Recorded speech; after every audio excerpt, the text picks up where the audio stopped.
What up, guys? Annie tier, Anime Familia. Okay, we're gonna go back to reading some more. A wild boss appeared. Let's get to it. Anyway, curious to see. God damn it! Go back. Okay. But anyway, continuing where we were when we were last time, we were talking about Ares and Lufus's encounter, which I thought was kind of nice and wholesome. I'm not gonna lie to you, kind of felt bad for Ares. I kind of see though why Ares would start problems considering what happened to Lufus. She may be acting this way because of Lufus's being defeated. Ares probably didn't take too well to that. So anyway, I'm making guesses, but let's get to reading. I wonder, just what kind of personality does he have? I can't know what kind of person is just by looking from the other side of the screen. I should be his master, but I don't know anything about him. Just when it was that I first met Ares anyway. Wait, just when was it that I first met? That was back when I still wasn't max level.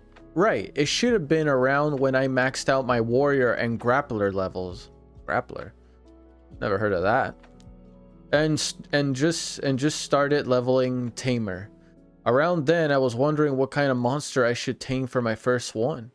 I think monsters used by tamers had a wider range of use than in alchemists, golems, and were more useful too. Unlike golems, their levels could rise, and they could use stat boosting items. They could heal too, and they'd revive from 0 health if you healed them. They did have a level limit, but raise a strong monster, they'd be useful through the end game. Sorry guys, I'm fumbling my words. At the time, I should have been thinking of taming something cool and strong first, like a drag. Bro, everyone wants something cool and crazy like a dragon or a lion or wolf or like some kind of majestic or cool looking creature. But he's complaining about raising a sheep. The one I accidentally encountered was the exact opposite, a weak sheep. Of course, I knew about them. Even in the game, only one ever existed at a time. It was super extra rare monster that the devs probably put in as a bit of a joke. Ever since the game started, no one had ever actually seen one, and I'd seen fake info posted on message boards more than once. Huh. So it was a good encounter? Question mark?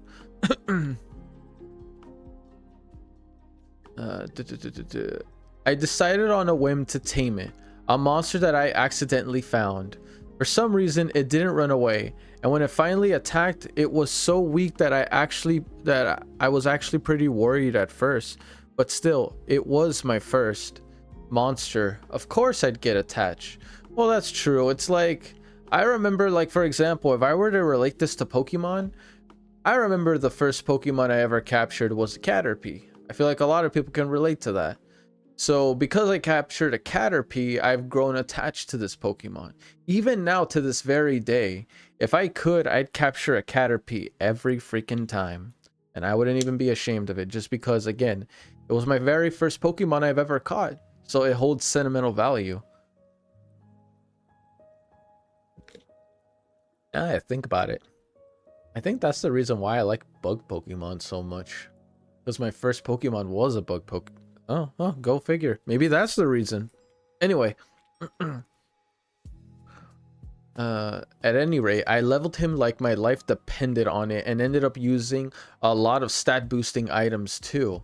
Luckily, thanks to one of his skills, he produced 1 rainbow wool every day, which sold for a lot. Using that as funds, I gave him a bunch of stat boost drinks. I bought all the items that I could to teach tamed monster skills that I could find and used them. If he's a weak monster, then I'll just make him the strongest. I like that mentality. Okay, if this little fella is deemed as the weakest monster out there, then fine. Well, fine, keep it that way. We're just gonna raise him to be the best monster he could be. Easy. So I like that. I like the mentality he's going for. He's trying to make it, he's trying to make a best out of a, I don't want to say out of a bad outcome because that's horrible. I want to say make the best out of what he can do with Ares. Bring the best out of him. Show that he isn't some kind of weak creature, and even if he did start it off as weak, he can become someone great. I like that. I like that. I might have been a bit stubborn about that idea. As a result, it became as if Ares' weakness before had been just a lie. And even after I got to level 1000, he never stopped being useful. Well, I did almost lose my motivation to keep that up when the boss class monsters I tame afterwards got stronger than Ares without any items whatsoever though. Now that I think about it, it could be said that Ares is one who's known me the longest. I still hadn't teamed up with Migrez and the others back then, and I hadn't started my country either. Just what kind of thoughts did Ares, have over these 200 years? Was it rage or grief? Either way, it seems that he thought I was precious enough to try to avenge me. That's great, but it's also exactly why I need to stop him. If Migrez and Ares were to fight, one of them would die. Purely from strength in battle, Migrez should win since he was a high-level player comparable to me, but... Right, don't have more confidence in Ares, but still, I get it. You don't want them to fight each other. So Ares is doing this to get revenge out of what happened to Lufus. I can see that, considering how Ares views Lufus. Ares should have some sort of plan. I can only think that the temporary feeling of peace here is because Ares is plotting something. And right now, I'm the only one in a position to stop him. That crying sheep, huh? I felt a strange muttering leave my mouth, which I muttered incredibly naturally, was about something that I had... Wait, hold up. Big muttering in my mouth, crying sheep. I don't remember anything like that. That sentence, which I muttered clearly, had no memory even if I did say it myself. No, that's wrong. I do know. I remember. This body still remembers the past that's been etched into the back of my brain. The image of a small sheep that cried out that it wanted to become stronger is branded into me. See, I see. I don't know him, but the bit of Lufus memory that's still left in this body does. Then there's no need to hesitate. Lufus will aligns with mine. I'll kick that idiot who's let his blood rush to his head to the curb, and I can't just extend my hand to him again afterward. I can tell him to come with me, to come with us, just like back then. I can pick him up once more. It's fine. I won't forget. As if I would forget you. As if we would forget you. We shall never forget, even if our memory were to be sent to the ends of oblivion, even if our body were to be filled with different personality. So please, don't cry anymore, Ares. Classifying the denizens of this world roughly but appropriately, it's possible to come up with 4 different categories. Those categories are human, monsters, devil folk, and everything else. So devil folk and monsters are completely different, huh? Interesting. I thought devil folks probably would be categorized but just branched out differently.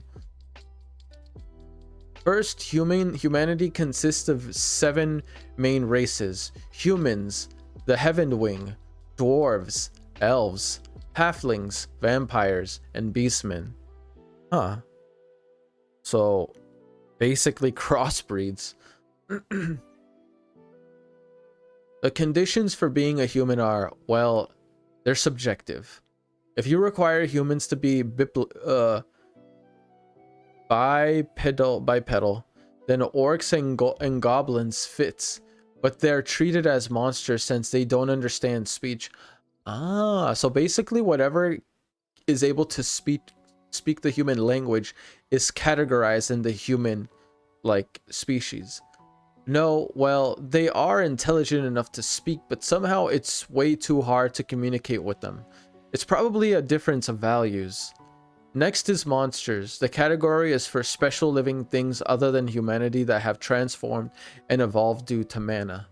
This world's monsters aren't spawned by the Devil King, and they don't just randomly spawn.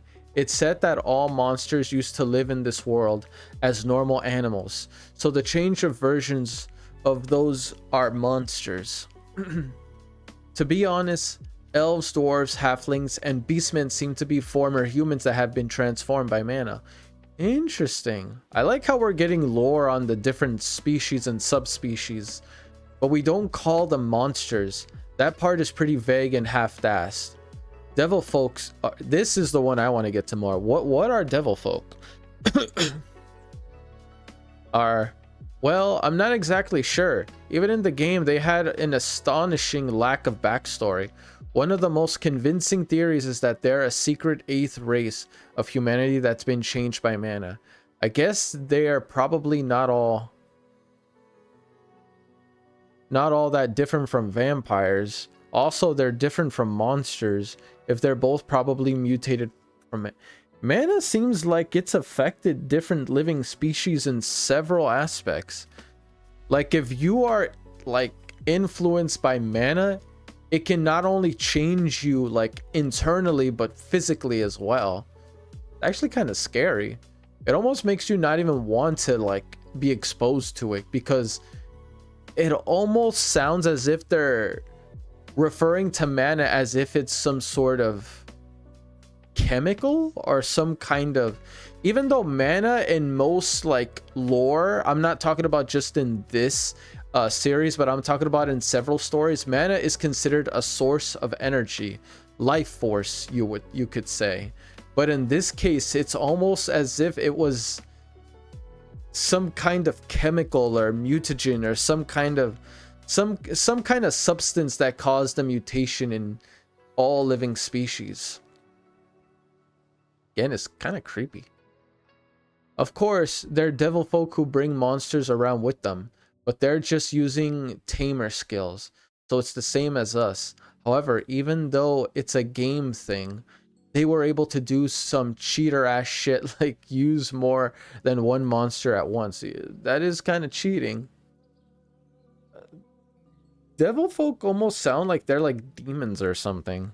Again, they're similar to, they have aspects of monsters that makes them similar, but not at the same time. Again, it almost sounds like they're talking about demons. Isn't it way too unfair when one of them is clearly leading a huge army of army of over 100 monsters, but in the system all the monsters are counted as one body? I mean, what the hell? The monster's name even says shit like goblin. Jesus Christ. Hey, is it 1 or 100 monsters? You tell me. If that's legal for you, then I'm gonna bring out all my strongest monsters under the name 12 heavenly stars, damn it. I mean, I get the frustration and I get where he's coming from. I don't know, maybe devil folks has a special trait that allows them to bypass that rule. Maybe that rule is only affiliated to like certain like categories, like humans for example, but devil folk, this rule doesn't abide by them. It almost makes me wonder if the rules are absolute or if the rules are selective.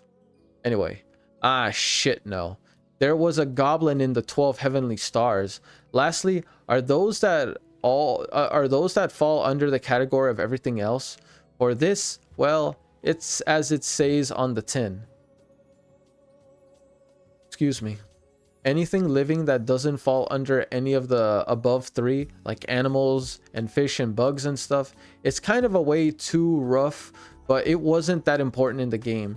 So it just ended up that way. And it's also true that there's not really much to explain about this. There are some differences in shape and stuff to their Earth equivalents, but there's no point in talking about each one individually. In the first place, they're just background elements to liven up the place. Now then, out of these categories, Ares is a monster.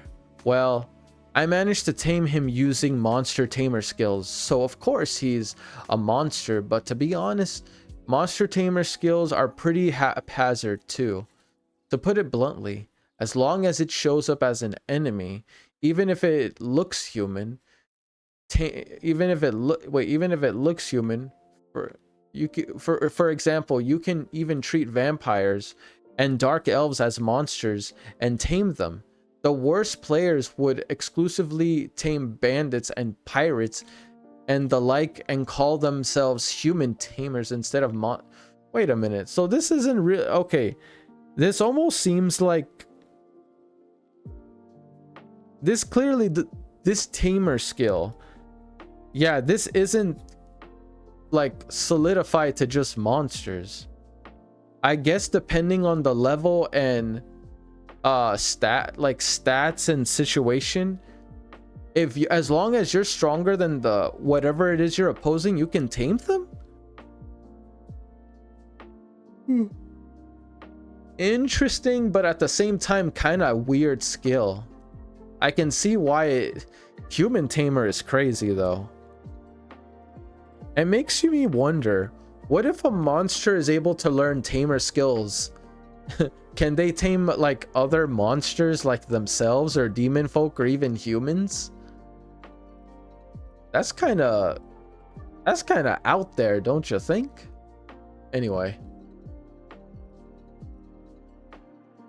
So, with that in mind, Ares is very properly a monster. He lacks impact as one, but since he has a really easy indicator in his rainbow colored wool, he's really easy to identify. He's easy to spot. Of course, that's why he's targeted a lot. I also already know where he is, so the question is, should I go in boldly and bring him back? I mean, shoot, if you know where he is, you can stop all these problems right now that the humans are having. Go in, find him. I'm pretty sure Ares would be happy to see you anyway, so I honestly don't see an issue with just going up front and confronting him. I returned the book I just finished to its shelf and looked over at Dina, or however you say that name. She was already into the 8th volume of the series and looked completely absorbed. What the hell? You read way too fast. Huh? You're already done? Yeah, we've gotten all we want to. Let's go. Go? Where? To the castle that Ares is in. Guide us, Dina. Dina got up and the both of us left the library. Our destination was, of course, the nearby castle that Ares was staying in. At first, I had wanted to prioritize Magrez, but at the moment, I couldn't think of a way to get into the nobles district. If I really wanted to get in, there were ways to do it, but none of them were peaceful. So instead, it'd probably be more efficient to go stop Ares first before taking my time to think of other methods. Okay, Ares Castle is right. Prodded on by me, Dinah started to tell me where Ares was, but her words suddenly cut off. The ground shook and Dinah collapsed. I caught Diane before immediately releasing her and returning my wings and arms inside my mantle. I was saved by the fact that it happened in an instant, so no one noticed, as well as the fact that everyone had bigger priorities now. The ground shook intensely. The buildings, which weren't as earthquake-proof as those in Japan, notably creaked and groaned, causing people to scream in terror. An earthquake? It's pretty strong. It's a level 4, maybe level 5 on Shindo seismic scale. Vertical shaking. You're really calm, aren't you, Miss Lufus? We are used to earthquakes. Huh. I was about to say, Japan. How often are Japan's earthquakes? Earthquakes of this level were daily routine for Japanese people. It didn't seem to be the same for people of this world. However, as they were clearly terrified, they reacted like foreigners who came to play in Japan and just experienced their first earthquake instead. Seeing that, a sudden doubt crossed my mind. Dinah, how often does this country get earthquakes? It rarely happens, if ever. Rarely, if ever, huh? So my doubts remain. Of course, it's still possible that this was just a rare natural earthquake. However, I had an inkling of what it could be if it wasn't the case. Ares had a skill to cause earthquakes. Ah, Ares is causing trouble, I see. No, I should say I was made to remember the possibility. Like I'd said before, a tamed monster's level were adjusted so they could never exceed the players for game balance. However, it wasn't impossible to forcefully achieve this anyway with stat boosting items. So that level adjustment was one thing, but there was actually one more annoying thing. The management skills. Players could obtain skills infinitely, but tame monsters had a limit to how many skills they could have. Yeah, sounds like Pokemon, where you're only allowed to have like what, 4 skills, and then you had to keep what you want, and any new skill you get, you can either replace it with another, or I mean, just don't accept the skill.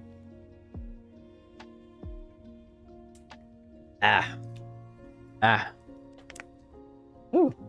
Sorry guys, a lot of water.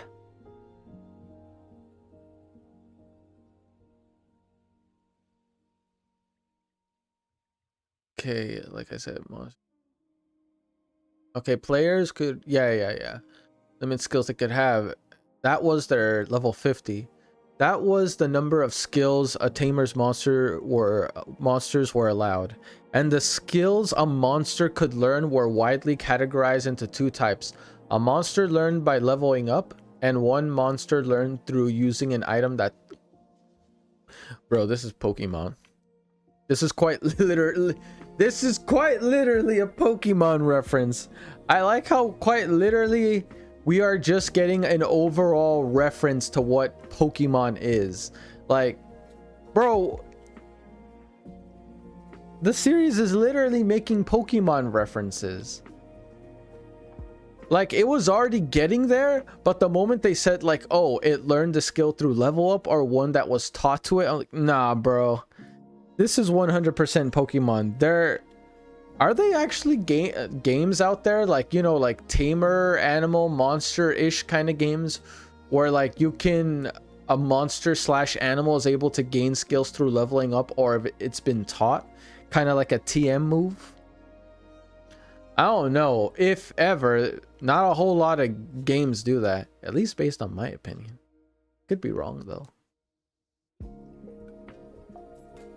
Originally, Ares was a monster that wasn't suited for combat. In other words, all his battle-oriented skills were given to him by me. That way, I knew better than anyone what Ares' skills were. That's cool. Ares' theme for his skills is, that's right, obstruction and percent damage. The solution I came up with to have Ares have a role even with his low stats was to give him many skills that obstructed the enemy. Sounds like a tanker, which didn't rely on stats, and out of those, the one that Ares always used the most was Earthquake. It intentionally causes an earthquake in the area and lowers all affected characters. AGI stats, so agility stats, and it also had a certain chance to apply stun. It's an ability that basically there for harassment. I'm a heavened wing, so I can fly, which means I'm not affected at all by the skill, which means it got extremely good compatibility with me. I was also gonna say, like, I know Luffus was defeated, but it shouldn't even affect Luffus at all, because Ares is a monster that Luffus tames. So am I missing something? Or maybe is Luffus no longer has, like, are they no longer tamer and master? Just curious on that. It might just be chance. However, if it's not, then that means Ares is here. You're most likely right, Miss Luffus. I can feel the mana being disrupted over there in the trade district. Where Gantz is? So, she can even sense mana being disturbed? I couldn't stop the edges of my mouth from twisting upwards, seeing my subordinate's sheer versatility before I looked towards the trade district. That old man Gant should be there. We'd only spent a scant 10 or so minutes together, but he was a nice guy. I should probably hurry then. Miss Lufus, let's hurry and get on the monorail to the trade district. No, that's too slow. Also, the monorail might be stopped right now. Then we'll be taking a slightly more forceful option. Right now, I can't take off my mantle. However, like this, I can't fly. So what should I do?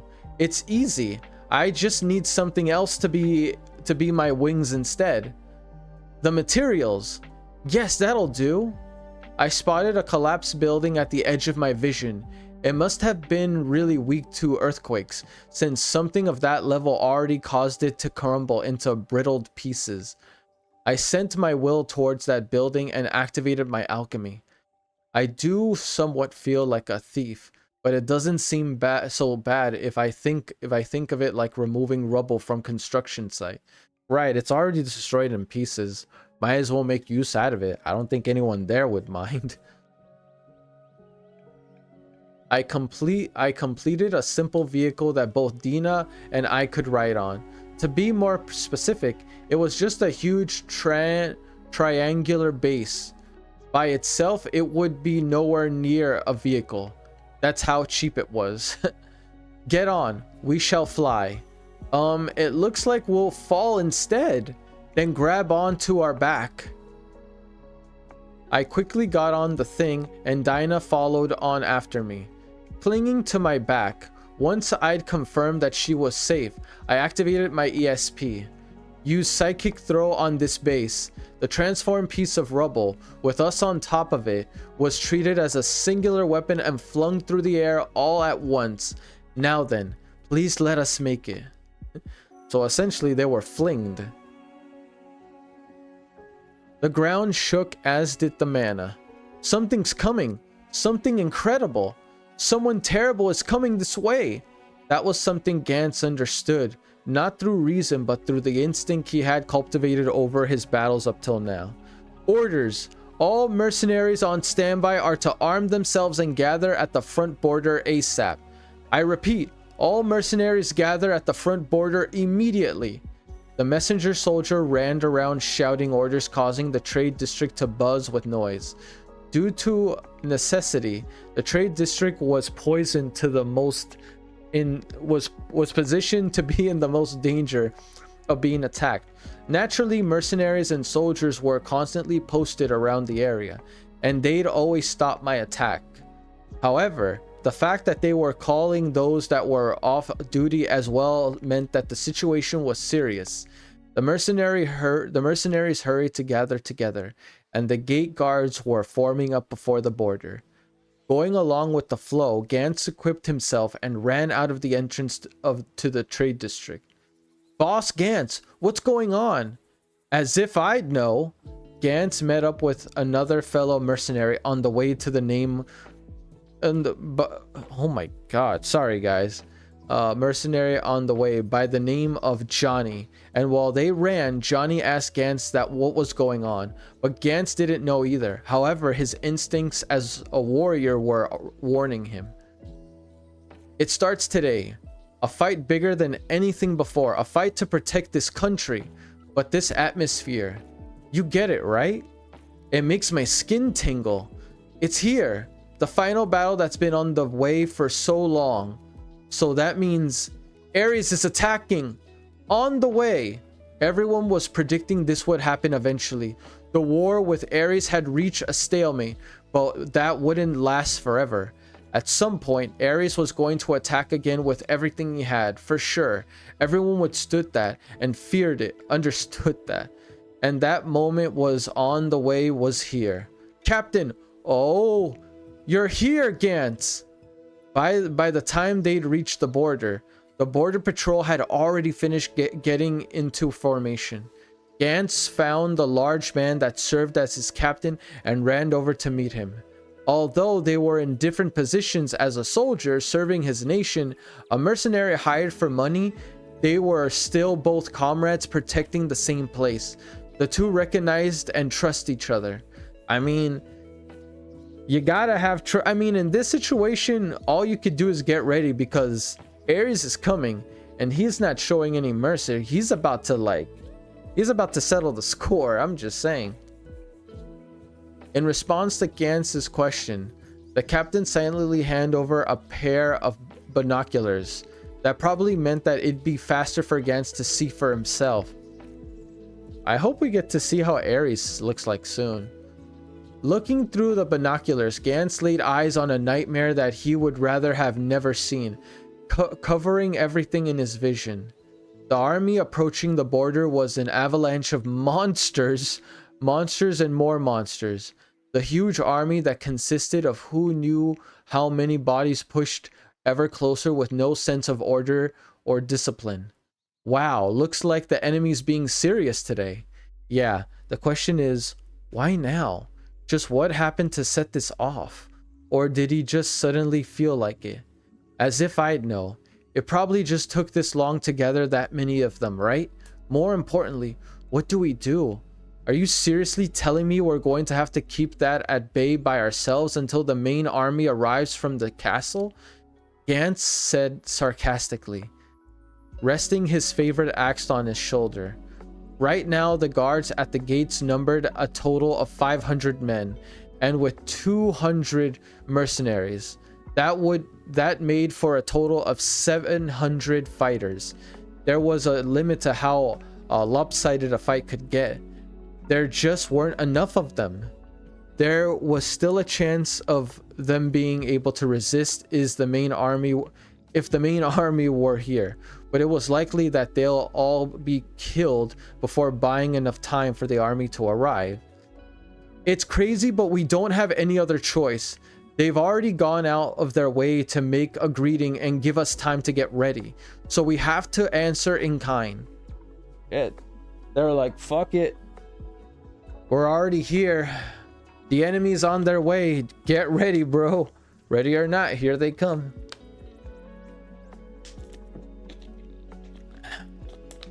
Ah, shoot.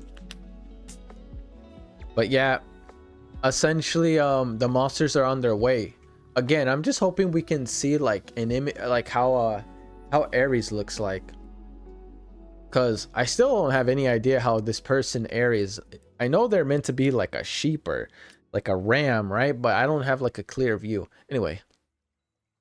So that earthquake just then really was a declaration of war. These bastards playing all cool. There was no need for them to warn us of their attack with an earthquake. The best time to use an earthquake would be just before the attack, to crush any advance or counterattack we could try. But instead, Ares caused an earthquake long in advance and gave us time to ready ourselves. He went out of his way to send a message saying, "I'm going to attack now. I'll invade and conquer, but I won't start a war without announcing it first. I won't attack by surprise." Wasn't that one of the rules that now departed Lufus Mafal set for herself? You cocky bastard, taking after your master in the weirdest ways, Gantz thought as he spat onto the ground. But thanks to that, we managed to make some preparations. All magicians forward. Kill as many of them as you can before they can come close. Following the captain's orders, robed magicians stepped forward. This was Svel, the country of magicians and scholars. The country ranked first in the world in number of magicians within its border. The magic barrage unleashed by them wouldn't allow the monsters to pass easily. Fire! A wave of magic was fired in time with the order. The order became the signal for the great war for the country of Sval to begin. Let's go. We're going to hold on until the army comes, no matter what. The captain's orders reverberated throughout the air, and all the soldiers drew their swords. The mercenaries also drew their respective weapons, and they all kicked off the ground. The number of enemies was large and unknown.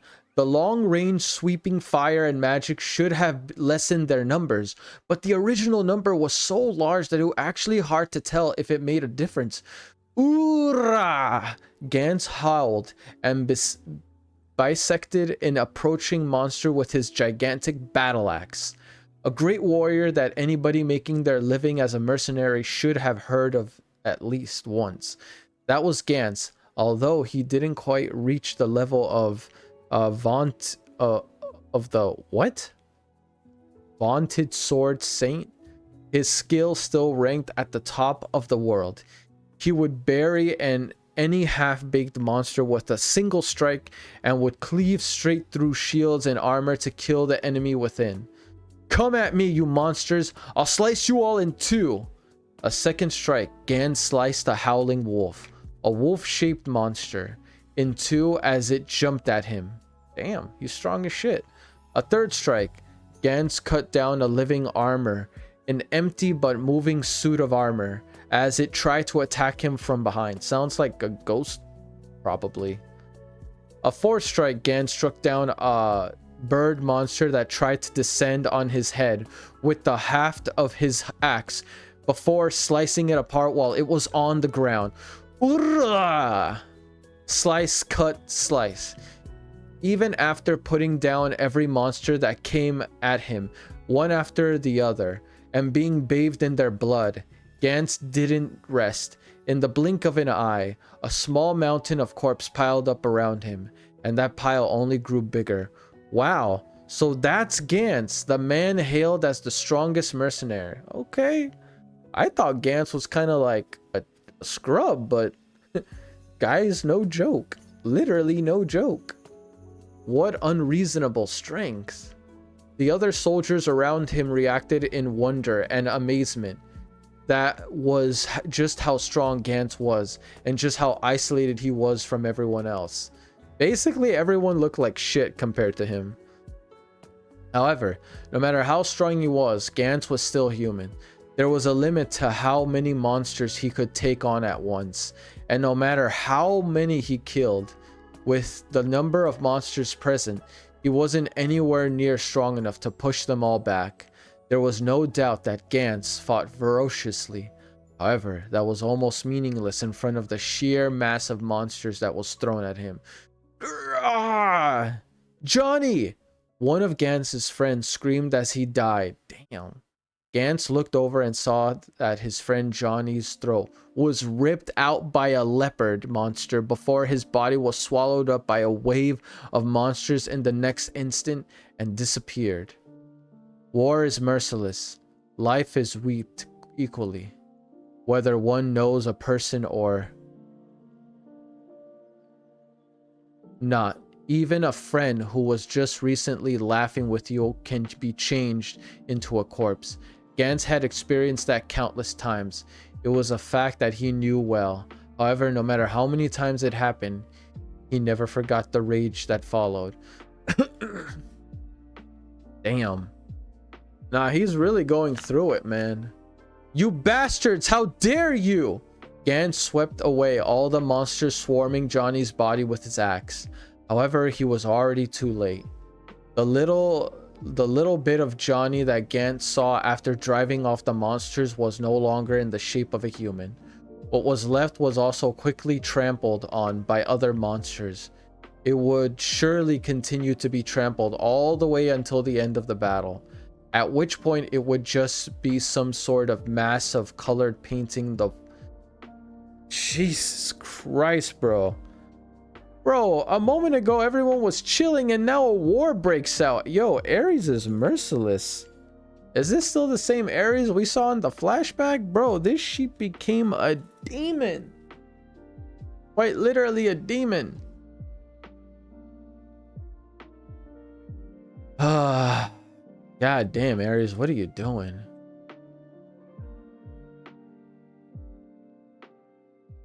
Yeah! Everywhere, soldiers and mercenaries alike were screaming their last, and the numbers of Svel's defenders were dwindling. The enemy should have been losing fighters as well, but it was impossible to tell just how many. Even now, monsters were swarming around. and it was still impossible to tell just how many of them were there. There were, my bad. A human-sized praying mantis, an Anventurine sunk its sickle into Gantz's shoulder. Ouch! Although he immediately struck back and beheaded it, it hurt too much to take. Of course, it was so in the sense of pain, but also and more importantly, in the sense of loss in fighting ability. His arm would still move, but it was clearly weaker than before, in a battle that would continue for who knew for how long. A wound like that was basically a death sentence. So he can't move his arm, or he's in too much pain to even move it. Yeah, Gantz is looking like he could die at any moment. Unless freaking Lufus and Dina can make it there in time, bro. Bro, they were flung. When are they getting here? Did all this happen during the time Lufus and Diane were like getting ready that mass of like concrete to propel themselves? Damn it. Is the army not here yet? Gantz complained while swinging his axe, cutting down monsters that jumped at him. How many more minutes? How many more minutes do we have to hold on? 5, 10, or even more than that? Impatience swelled in Gantz's chest, and his movements started to lack their usual brilliance. Nah, he's struggling out here. He's not gonna hold on for much longer. At this rate, I'm even shocked that he's still managing to hold on despite his injury. Along with the passage of time, Gantz's number of wounds grew, and his stamina continued to chip away. This was the weakness of the country of magic. It had abundant mana, as well as abundant mages and sorcerers. However, magic had an opposite. In other words, the country had almost no or priests who use the power of heaven or heaven arts, especially the heaven wing, who were most proficient in said arts, hated mana and wouldn't come near. It could be said to be a fatal flaw. Basically, Svel lacked the means to recover and heal during battle. Oh, okay. So they have good like offensive magic and offensive power, but they rarely had, or if at all, healers. It wasn't as if there were no practitioners. However, the number of users was clearly lacking for this specific battle. The inefficiency was too big to ignore. Grr! Another hit. This time Gantz took a wound in the... Ooh, with that, almost all of his mobility was gone. Taking that into account, along with his exhaustion, Gantz was already less than half fighting power compared to how he was at his best condition. Ooh-wee, goddamn, dude. It ain't looking too good for your boy. It ain't looking too good for Gantz. At this point, again, I'm just shocked he's able to continue fighting for so long. 1 second, guys. Give me 1 second.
Sorry about that, guys. Whew, had to use the restroom real quick.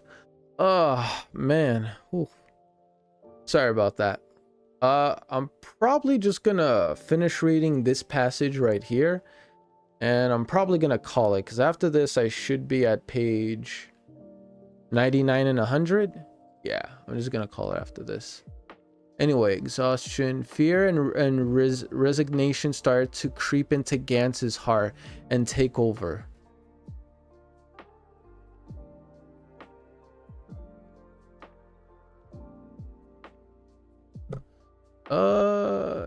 Is this it? Am I going to die here? In his mind, Gantz pictured the faces of his dead wife and his precious daughter she left behind. Unlike him, who only knew how to swing around a weapon, she was smart and clever, and his pride. Damn. He's already thinking about like death as it is. But yeah, at this rate, it's looking like he's about to die unless freaking Lufus decides to make a grand entrance, which it's kind of building up to it. It kind of feels like just before Gantz is about to die, Lufus is just gonna come in and like save him at the last moment. Right now, she's surely doing her best at her studies in the academics district. Gantz thought about her and banished his resignation from his heart. Not yet. I can't die yet. In a flash, huge spears of water crashing into the monsters. What the hell? Countless blades of water rained from the heavens, and strangely after hitting the monsters, they went back up into the sky. Gantz, no. The entire battlefield followed the blades with their eyes and saw it. The jaw itself, dancing through the sky, was over 100 meters across. Its body, made of water that was chock full of magic, was clear, and it was wriggling like it was covering the whole country of Svel. Its length was unclear. In the first place, it used to be a lake that surrounded the entire country. Most likely, it should have been at least several kilometers. That was the giant dragon created by the wise King Megrez, one of the 7 heroes who once defeated the Blackwing Conqueror using the lake. The artificial guardian deity Levia, the holy beast that protected the country of Svel, howled, and the sound was loud enough that the world itself seemed to shake, and all in the next instant hundreds of monsters disappeared into the dragon's jaw. Oh shit. The guardian oh shoot, the deity is moving. It's actually doing something. The guardian deity Levia, finally, it's come.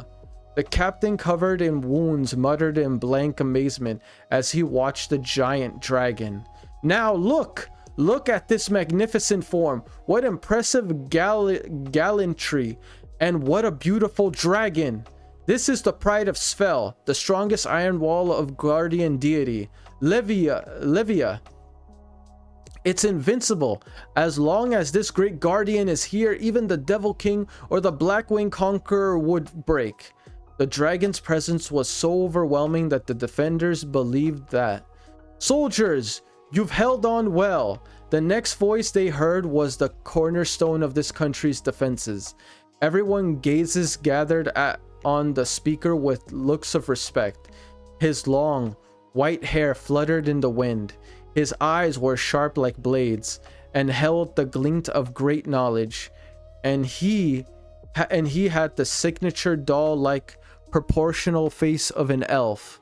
He wore glasses that were rumored to be faked and a white robe that covered his whole body. He was in a wheelchair. Wait, what? What the fuck? Okay, that kind of threw me. He was in a what? A wheelchair. He was in a wheelchair since his legs stopped working after a battle with the Devil King long ago. But even so, he was just as